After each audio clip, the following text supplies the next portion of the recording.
انبیاء کرام علیہم السلام کے بارے میں 25 سوال جواب۔ الحمدللہ رب العالمین والصلاة والسلام علی خاتم النبیین، اما بعد فاعوذ باللہ من الشیطان الرجیم، بسم اللہ الرحمن الرحیم۔ امیر اہل سنت دامت برکاتہم العالیہ کے ملفوظات کا تحریری گلدستہ، انبیاء کرام علیہم السلام کے بارے میں 25 سوال جواب۔ دعائے خلیفہ امیر اہل سنت، یا رب المصطفیٰ، جو کوئی 14 صفحات کا رسالہ انبیاء کرام کے بارے میں 25 سوال جواب پڑھ یا سن لے، اسے دین اسلام پر استقامت عطا فرما اور اس کو ماں باپ اور اولاد سمیت بغیر حساب کے جنت میں داخلہ عطا فرما، آمین بجاہ خاتم النبیین صلی اللہ علیہ وآلہ وسلم۔ درود شریف کی فضیلت، ام المومنین حضرت عائشہ صدیقہ رضی اللہ عنہا سحری کے وقت کو سی رہی تھیں کہ اچانک سوئی گر گئی اور چراغ بھی بجھ گیا۔ اتنے میں حضور پر نور صلی اللہ علیہ وآلہ وسلم تشریف لے آئے۔ چہرہ انور کی روشنی سے سارا گھر روشن ہو گیا حتیٰ کہ سوئی مل گئی۔ ام المومنین رضی اللہ عنہا نے عرض کی، یا رسول اللہ صلی اللہ علیہ وآلہ وسلم، آپ کا چہرہ انور کتنا روشن ہے۔ سرکار مدینہ صلی اللہ علیہ وآلہ وسلم نے ارشاد فرمایا، ویل لمن لا یرانی یوم القیامہ، یعنی اس شخص کے لیے ہلاکت ہے جو مجھے قیامت کے دن نہ دیکھ سکے گا۔ عرض کی، وہ کون ہے جو آپ کو نہ دیکھ سکے گا؟ فرمایا، وہ بخیل ہے۔ پوچھا، بخیل کون ہے؟ ارشاد فرمایا، الذی لا یصلی علی اذا سمع باسمی، جس نے میرا نام سنا اور مجھ پر درود پاک نہ پڑھا۔ صلو علی الحبیب صلی اللہ علی محمد۔ سوال، انبیاء کرام علیہ السلام کو بھیجنے کا مقصد اللہ پاک کے احکام پہنچانا تھا، کیا انہوں نے اپنی ذمہ داری صحیح طور پر پوری فرما دی؟ جواب، جی ہاں، انبیاء کرام علیہ السلام اللہ پاک کے احکام پہنچانے کے لیے تشریف لائے اور انہوں نے اللہ پاک کے احکام پہنچانے میں کوئی کوتاہی نہیں فرمائی، بلکہ 100% وہ احکام پہنچا دیے۔ یہ عقیدہ رکھنا ضروری ہے، اس میں ان کی طرف سے نہ تو جان بوجھ کر کوئی کوتاہی واقع ہوئی اور نہ ہی کچھ بھولے سے۔ سوال، کیا انبیاء کرام علیہ السلام اللہ پاک کی سب سے افضل مخلوق ہیں، یہاں تک کہ فرشتوں سے بھی افضل ہیں؟ جواب، بے شک انبیاء کرام علیہ السلام اللہ پاک کی سب سے افضل مخلوق ہیں اور یہ فرشتوں سے بھی افضل ہیں۔ سوال، کیا انبیاء کرام علیہ السلام ہر گناہ سے پاک ہیں؟ نیز ان کے دنیا سے تشریف لے جانے کے بعد اب ہم ان کا ادب و احترام کس طرح کر سکتے ہیں؟ جواب، بے شک انبیاء کرام علیہ السلام معصوم اور گناہوں سے پاک ہیں۔ انبیاء کرام علیہ السلام دنیا میں تشریف فرما ہوں یا نہ ہوں، ان کا ادب و احترام تو کیا جا سکتا ہے۔ حضرت علامہ قاضی ایاز رحمۃ اللہ علیہ نے فرمایا، حضور انور صلی اللہ علیہ وآلہ وسلم کی وفات اقدس کے بعد بھی ہر امتی پر آپ صلی اللہ علیہ وآلہ وسلم کی اتنی ہی تعظیم و توقیر لازم ہے جتنی کہ آپ کی ظاہری حیات میں تھی، جیسا کہ ہم پیارے آقا صلی اللہ علیہ وآلہ وسلم کا ادب و احترام کرتے ہیں اور آپ صلی اللہ علیہ وآلہ وسلم کا مبارک نام سن کر انگوٹھے چومتے ہیں، تو یہ انگوٹھے چومنا بھی ادب و احترام ہی کی صورت ہے۔ انبیاء کرام علیہ السلام کی شان تو بلند و بالا ہے، اگر کوئی عام مسلمان بھی دنیا سے چلا جائے تو اس کا بھی ادب و احترام کیا جاتا ہے۔ مثلا جن لوگوں کے ماں باپ دنیا سے چلے گئے ہوں وہ بھی ان کا ادب و احترام کرتے ہیں۔ ہمارے یہاں اردو زبان میں یہ بولنا کہ میرا باپ مر گیا ادب و احترام کی صورت نہیں ہے، اس لیے لوگ بطور احترام میرے والد کا انتقال ہو گیا ہے بولتے ہیں۔ اگر بلی یا کتا مر جائے تو لوگ کہتے ہیں کہ بلی مر گئی یا کتا مر گیا، مگر اپنے والدین کے لیے ادب و احترام کے الفاظ استعمال کرتے ہوئے کہتے ہیں کہ والد صاحب فوت ہو گئے یا امی کا انتقال ہو گیا ہے۔ سوال، انبیاء کرام علیہ السلام کی حیات سے متعلق ہمارا جو عقیدہ ہے اس کی بھی وضاحت فرما دیجئے۔ جواب، انبیاء کرام علیہ السلام حیات یعنی زندہ ہیں اور یہ دنیاوی حیثیت سے بھی زندہ ہیں، ان کے جسم سلامت ہیں۔ حدیث پاک میں ہے، ان اللہ حرم علی الارض ان تأکل اجساد الانبیاء فنبی اللہ حی یرزق، یعنی بے شک اللہ پاک نے زمین پر حرام کیا ہے کہ وہ انبیاء علیہ السلام کے جسموں کو کھائے۔ اللہ پاک کے نبی زندہ ہیں، روزی دیے جاتے ہیں، اپنی اپنی قبروں میں نمازیں بھی پڑھتے ہیں۔ انبیاء کرام علیہ السلام نے ان معنوں پر دنیا سے پردہ فرمایا کہ وہ ہمیں نظر نہیں آتے، مگر وہ جب چاہیں اپنے رب کے حکم سے نظر بھی آ سکتے ہیں۔ سوال، پیارے آقا صلی اللہ علیہ وآلہ وسلم کے علاوہ کون سے انبیاء کرام علیہ السلام دیگر انبیاء سے افضل ہیں؟ جواب، ہمارے پیارے نبی حضرت محمد مصطفیٰ صلی اللہ علیہ وآلہ وسلم کے بعد حضرت ابراہیم علیہ السلام افضل ہیں، ان کے بعد حضرت موسیٰ کلیم اللہ علیہ السلام کا مرتبہ ہے، پھر حضرت عیسیٰ روح اللہ علیہ السلام افضل ہیں، اور پھر حضرت نوح علیہ السلام کا مرتبہ سب سے زیادہ ہے۔ ان 5 انبیاء کرام علیہ السلام کو اولو العزم کہا جاتا ہے۔ سوال، کیا یہ عقیدہ درست ہے کہ حضرات انبیاء کرام علیہ السلام سے گناہ ہو ہی نہیں سکتے؟ جواب، جی ہاں، ان حضرات سے گناہ نہیں ہو سکتے، یہ اللہ پاک کی نافرمانیوں سے بچے ہوئے ہیں۔ انبیاء کرام علیہ السلام اور فرشتے معصوم ہوتے ہیں، یہ اپنا عقیدہ بنائے رکھیں۔ ان حضرات کے علاوہ کوئی معصوم نہیں ہوتا، البتہ اللہ پاک جسے چاہے گناہوں سے محفوظ رکھے۔ ائمہ و اکابر اولیاء کو اللہ پاک محفوظ رکھتا ہے، ان سے گناہ ہوتا نہیں، مگر ہو تو شرعاً محال بھی نہیں، لیکن انبیاء کرام علیہ السلام کی طرح وہ معصوم نہیں ہوتے۔ سوال، انبیاء کرام علیہ السلام بہت شان اور عظمت والے ہوتے ہیں، کیا انہیں بھی اللہ کا بندہ اور بشر کہا جائے گا؟ جواب، سارے انبیاء کرام علیہ السلام اللہ کے بندے اور انسان یعنی بشر ہیں، لیکن اللہ پاک نے انہیں عظمت اور طاقت عطا فرمائی ہے، اس لیے یہ اللہ پاک کے خاص مقبول مقرب اور پسندیدہ بندے ہیں۔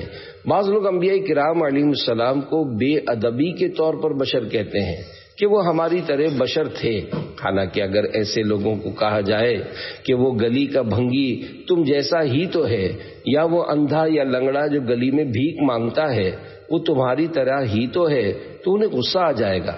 جب انہیں ایسا سننا اچھا نہیں لگتا تو پیارے نبی صلی اللہ علیہ وآلہ وسلم کے بارے میں زبان سنبھالنے کی کتنی ضرورت ہوگی۔ نعوذ باللہ، انبیاء کرام علیہ السلام کو اپنے جیسا انسان کون عاشق رسول کہہ سکتا ہے؟ ہمارے انسان ہونے اور ان کے بشر ہونے میں زمین آسمان کا فرق ہے، ہم گندے بندے ہیں اور وہ پاکیزہ نفوس ہیں۔ سوال، جس طرح حضرت ابراہیم علیہ السلام نے اپنے بیٹے حضرت اسماعیل علیہ السلام کو ذبح کرنے کا خواب دیکھا اور اس پر عمل بھی کر گزرے، لیکن اللہ پاک نے مینڈھا بھیج کر حضرت اسماعیل علیہ السلام کو ذبح ہونے سے بچا لیا، اس طرح اگر کوئی باپ اپنے بیٹے کو ذبح کرنے کا خواب دیکھے تو کیا اس پر عمل کر سکتا ہے؟ یہ سوال شبہ ملفوظات امیر اہل سنت کا قائم کردہ ہے، اور جواب امیر اہل سنت دامت برکاتہم العالیہ کا عطا کیا ہوا ہے۔ جواب، یاد رکھیے حضرت ابراہیم اور حضرت اسماعیل علیہ السلام دونوں ہی اللہ پاک کے نبی ہیں۔ حضرت ابراہیم علیہ السلام کو خواب میں ذبح کا حکم ہوا تو وہ بالکل حق اور سچ تھا، کیونکہ نبی کا خواب وہی ہوتا ہے۔ یہی وجہ ہے کہ آپ دونوں ہی اس عمل کے لیے تہہ دل سے تیار تھے، یعنی حضرت ابراہیم علیہ السلام ذبح کرنے کے لیے اور حضرت اسماعیل علیہ السلام ذبح ہونے کے لیے، اور کسی کو بھی شک و شبہ نہیں تھا۔ لیکن جب حضرت ابراہیم علیہ السلام نے چھری چلائی تو ان کے شہزادے کی جگہ جنت سے مینڈھا بھیج دیا گیا، اور اس طرح چھری تو مینڈے کے گردن پر چلی، مگر ذبیح اللہ کا لقب جناب اسماعیل علیہ السلام کا ہو گیا۔ لیکن اس کا یہ مطلب ہرگز نہیں ہے کہ کوئی بھی باپ اس طرح کا خواب دیکھ کر اپنے بچے کو ذبح کرنے لگے، کیونکہ نبی کے علاوہ کسی کا بھی خواب اس طرح حق اور سچ نہیں مانا جا سکتا، چاہے دیکھنے والا کتنا ہی بڑا بزرگ کیوں نہ ہو، کتنی ہی بار خواب کیوں نہ دیکھ لے۔ اگر کوئی خواب کی بنیاد پر اپنے بیٹے کو اس طرح ذبح کرے گا تو قاتل کہلائے گا۔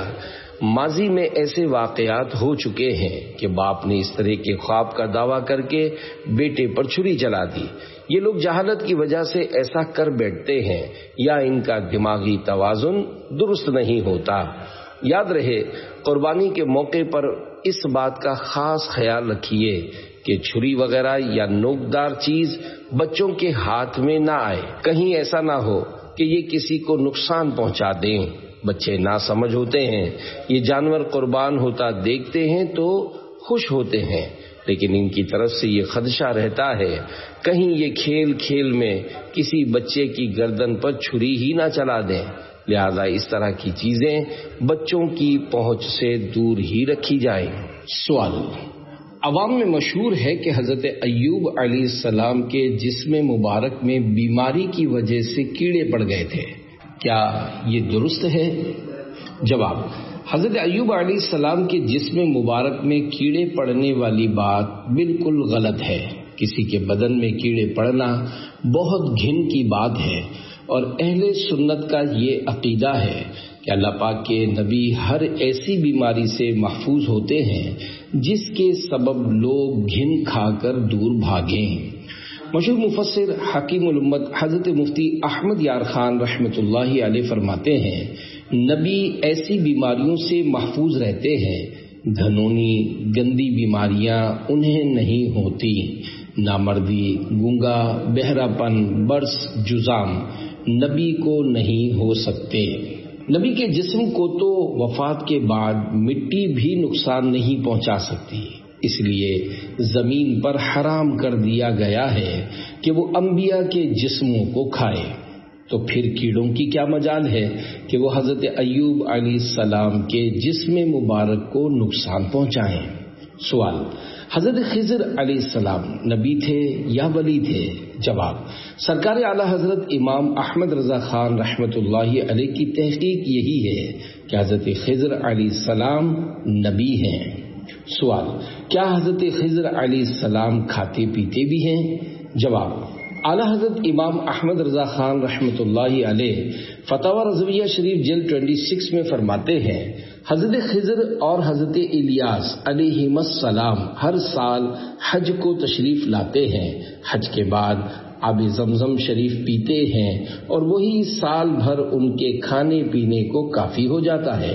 سوال: سری لنکا میں ایک مقام حضرت خضر علیہ السلام کی طرف منسوب ہے، اس کے بارے میں آپ کیا فرماتے ہیں؟ جواب: یہ حضرت خضر علیہ السلام کی طرف منسوب چلہ گاہ ہے، وہاں کے لوگ کہتے ہیں کہ اس مقام پر آپ تشریف لائے تھے۔ اس جگہ کو وہاں کے لوگ جیلانی یعنی جیم کے زبر کے ساتھ بولتے ہیں، اصل تلفظ جیلانی جیم کے زیر کے ساتھ ہے۔ یہاں غوث پاک کا بھی چلہ گاہ بتایا جاتا ہے، حقیقت حال اللہ پاک ہی جانتا ہے۔ سوال: کیا حضرت خضر علیہ السلام کا پیارے آقا صلی اللہ علیہ وآلہ وسلم سے ملاقات کرنا ثابت ہے؟ جواب: حضرت خضر علیہ السلام کی پیارے آقا صلی اللہ علیہ وآلہ وسلم سے ملاقات کے حوالے سے روایات موجود ہیں۔ سوال: کیا حضرت آدم علیہ السلام رسول بھی تھے؟ جواب: جی ہاں، حضرت آدم علیہ السلام رسول بھی ہیں۔ سوال: جب آپ سری لنکا تشریف لائے تھے تو کیا اس وقت آپ نے حضرت آدم علیہ السلام کے قدم مبارک کے نشان کی زیارت کی تھی؟ جواب: جی ہاں، جب میرا سری لنکا جانا ہوا تو وہاں حضرت آدم علیہ السلام کی طرف منسوب قدم مبارک کی زیارت کی تھی۔ آپ کا قدم مبارک بڑا تھا، کیونکہ آپ کا قد بھی بہت بڑا تھا، یہاں تک کہ آپ کے بارے میں بیان کیا جاتا ہے کہ آپ کا قد مبارک 60 ہاتھ جتنا تھا، یعنی تقریباً 30 میٹر۔ سوال: ہمارے یہاں کچھ مبلغ حضرت آدم علیہ السلام کو دادا کہتے ہیں، یہ ارشاد فرمائیے کہ حضرت آدم علیہ السلام کو دادا کہنا کیسا؟ جواب: دادا آدم، دادی حوا کہنا مسلمانوں میں رائج ہے، یہ ہم بچپن سے سنتے آئے ہیں، اس طرح کہنے میں کوئی برائی اور حرج نہیں ہے۔ سوال: کیا حضرت عیسیٰ علیہ السلام دنیا میں دوبارہ پیدا کیے جائیں گے؟ جواب: حضرت عیسیٰ علیہ السلام آسمانوں پر زندہ اٹھا لیے گئے ہیں، ان کی خدمت میں ابھی تک ایک لمحے کے لیے بھی موت حاضر نہیں ہوئی، لہذا آپ علیہ السلام دوبارہ پیدا نہیں ہوں گے، بلکہ آسمان سے نزول فرمائیں گے، یعنی اتریں گے اور زمین پر تشریف لائیں گے۔ سوال: کیا حضرت عیسیٰ علیہ السلام دنیا میں دوبارہ تشریف لا کر انجیل کی تعلیمات عام کریں گے؟ یہ سوال شعبہ ملفوظات امیر اہل سنت کا قائم کردہ ہے اور جواب امیر اہل سنت دامت برکاتہم العالیہ کا عطا کیا ہوا ہے۔ جواب: قیامت کے قریب حضرت عیسیٰ علیہ السلام ضرور تشریف لائیں گے۔ آپ اپنے اوپر نازل ہونے والی کتاب انجیل کی تعلیم نہیں دیں گے، بلکہ قرآن کریم کی تعلیم عام کریں گے، آخری نبی صلی اللہ علیہ وآلہ وسلم کے دین کی تبلیغ فرمائیں گے۔ سوال: انبیاء کرام علیہ السلام کے بارے میں ہمیں کیا عقیدہ رکھنا چاہیے؟ جواب: اللہ پاک کے تمام انبیاء کرام علیہ السلام کو نبی ماننا ایمان کے لیے شرط ہے، نیز کسی ایک نبی کی نبوت کا انکار کرنے سے بھی انسان دائرہ اسلام سے نکل جاتا ہے اور کافر ہو جاتا ہے۔ یاد رکھیے، قادیانیوں کا نبی نہیں، کیونکہ نبی تو وہ ہوتا ہے جس کو اللہ پاک نے نبوت عطا فرمائی ہو۔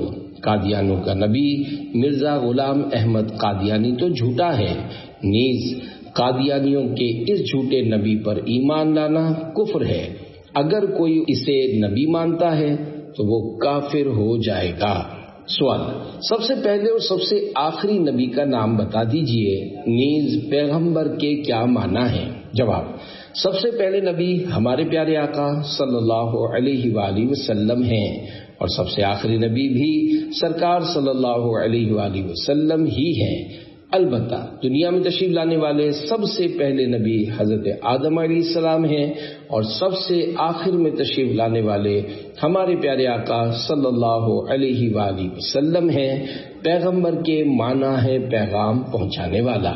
سوال: چونکہ یہ علم کی کمی کا دور ہے تو عین ممکن ہے عام آدمی کو یہ سمجھنے میں مشکل ہوتی ہو کہ پیغمبر، رسول اور نبی کے ایک ہی معنی ہے یا الگ الگ معنی ہے، آپ اس کی وضاحت فرما دیجئے۔ جواب: پیغمبر فارسی کا لفظ ہے، نبی اور رسول عربی کے الفاظ ہیں، لیکن ان کے معنی میں فرق ہے۔ نبی کے لغوی معنی غیب کی خبر دینے والا ہے، اور اس میں کوئی تعجب کی بات بھی نہیں، کیونکہ اللہ پاک خود غیب الغیب ہے، اور اس کی خبر ہمیں نبی پاک صلی اللہ علیہ وآلہ وسلم نے دی ہے۔ نیز جنت، دوزخ، قیامت، فرشتے، قبر اور حشر کے معاملات یہ سب غیب ہیں جن کے بارے میں صرف نبی خبر دیتا ہے، اور امتی کو ان پر ایمان لاتے ہوئے ماننا ہوتا ہے۔ رسول کے معنی ہے بھیجا ہوا، نیز رسول اس نبی کو کہا جاتا ہے جو نئی شریعت لے کر آئے، لہذا ہر رسول نبی ہوتا ہے، لیکن ہر نبی رسول نہیں ہوتا۔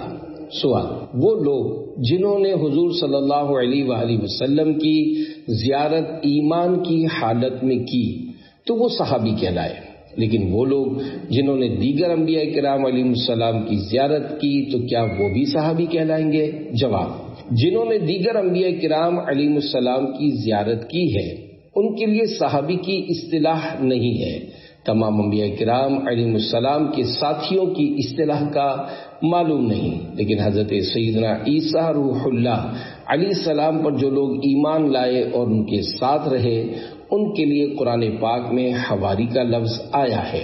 اس موقع پر مفتی صاحب نے فرمایا، دیگر انبیاء کرام علیہ السلام کی زیارت کرنے والوں کے لیے کوئی خاص اصطلاح نہیں ہے، ساتھی کے الفاظ کہے جاتے ہیں۔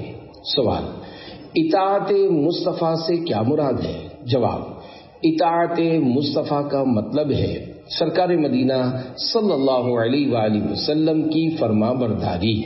آپ صلی اللہ علیہ وآلہ وسلم نے جس کے بارے میں فرمایا یہ کام کرنا ہے تو وہ کام کرنا، اور جس کے بارے میں فرمایا یہ کام نہیں کرنا تو وہ کام نہ کرنا اطاعت ہے۔ مثلا پیارے آقا صلی اللہ علیہ وآلہ وسلم نے فرمایا نماز پڑھو، ہم نماز پڑھتے ہیں۔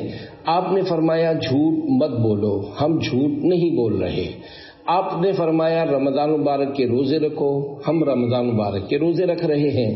تو ہم پیارے آقا صلی اللہ علیہ وآلہ وسلم کی اطاعت کر رہے ہیں۔ مسلمان تو اللہ پاک اور رسول اکرم صلی اللہ علیہ وآلہ وسلم کے احکام سے کبھی بھی آزاد نہیں ہو سکتا۔ سوال، جسے خواب میں رسول کریم صلی اللہ علیہ وآلہ وسلم کی زیارت ہو کیا وہ صحابی ہو جائے گا؟ جواب، جی نہیں۔ صحابی ہونے کے لیے ضروری ہے کہ سرکار صلی اللہ علیہ وآلہ وسلم کی ظاہری زندگی میں ایمان کی حالت میں آپ صلی اللہ علیہ وآلہ وسلم کی زیارت یا صحبت کا شرف حاصل ہو، چاہے ایک لمحے کے لیے ہی ہو، اور پھر ایمان پر خاتمہ بھی ہو۔ منافقین بھی کلمہ پڑھتے تھے لیکن دراصل وہ کافر تھے، کیونکہ وہ اندر سے سرکار صلی اللہ علیہ وآلہ وسلم کے مخالف تھے، اس لیے وہ بھی صحابی نہ ہوئے۔ سوال، کیا ابو جہل کے بارے میں یہ کہہ سکتے ہیں کہ وہ بھی اس بات کو جانتا تھا کہ اگر آپ صلی اللہ علیہ وآلہ وسلم نبی ہیں تو غیب جانتے ہوں گے کہ میری مٹھی میں کیا ہے؟ جواب، یہ کہہ سکتے ہیں، تبھی تو ابو جہل نے پوچھا کہ میری مٹھی میں کیا ہے، مگر نہ وہ کیوں پوچھتا؟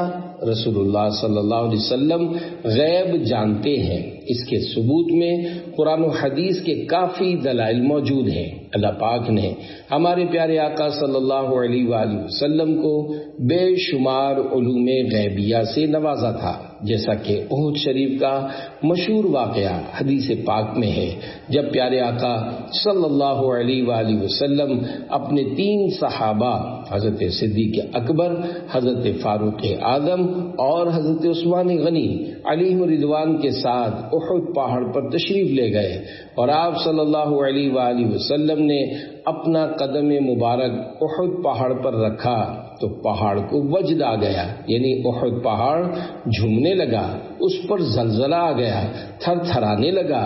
پیارے آقا صلی اللہ علیہ وآلہ وسلم نے احد پہاڑ کو ٹھوکر ماری اور فرمایا، اے احد ٹھہر جا، تجھ پر ایک نبی، ایک صدیق اور 2 شہید ہیں۔ صدیق کا مطلب تو سمجھ میں آ گیا، اور 2 شہید ہیں کا مطلب یہ ہے کہ سرکار صلی اللہ علیہ وآلہ وسلم کو معلوم تھا کہ فاروق اعظم اور عثمان غنی رضی اللہ عنہما دونوں شہادت پائیں گے۔ حضرت فاروق اعظم رضی اللہ عنہ بھی شہید ہوئے۔ ابو لولو مجوسی نے آپ پر حملہ کر کے شہید کیا، اور حضرت عثمان غنی رضی اللہ عنہ کے گھر کا گھیراؤ کر کے دانا پانی بند کیا گیا، اور گھر میں ہی آپ رضی اللہ عنہ پر حملہ کر کے شہید کر دیا گیا۔ سرکار صلی اللہ علیہ وآلہ وسلم کو اللہ پاک کی عطا سے پہلے سے ان دونوں کی شہادت کا پتہ تھا۔ ایک ٹھوکر میں احد کا زلزلہ جاتا رہا، رکھتی ہیں کتنا وقار اللہ اکبر ایڑیاں، دل کو ہے فکر کس طرح مردے جلاتے ہیں حضور، اے میں فدا لگا کر ایک ٹھوکر اسے بتا کے یوں، دل کو دے نور وہ داغے عشق پھر میں فدا 2 نیم کر، مانا ہے سن کے شک کے ماہ آنکھوں سے اب دکھا کے یوں، یعنی یا رسول اللہ صلی اللہ علیہ وآلہ وسلم میرا دل یہ سوچتا ہے کہ آپ نے مردے تو جلائے یعنی زندہ کیے ہیں، اب پتہ نہیں کس طرح جلائے ہیں۔ یا رسول اللہ صلی اللہ علیہ وآلہ وسلم میں آپ پر قربان، میرے دل کو ٹھوکر مارے، میرا دل بھی مرا ہوا ہے، میرے دل کو زندہ کر کے دکھائیں کہ میں اس طرح مردے جلاتا ہوں۔ اسی طرح آپ صلی اللہ علیہ وآلہ وسلم نے اشارے سے چاند کے 2 ٹکڑے کر دیے تھے، اس کا انکار نہیں ہے، لیکن میں مشاہدہ کرنا چاہتا ہوں کہ میرے دل کو 2 ٹکڑے کر دیں اور مجھے دکھائیں کہ میں نے چاند کے یوں 2 ٹکڑے کیے تھے۔ صلو علی الحبیب صلی اللہ علی محمد۔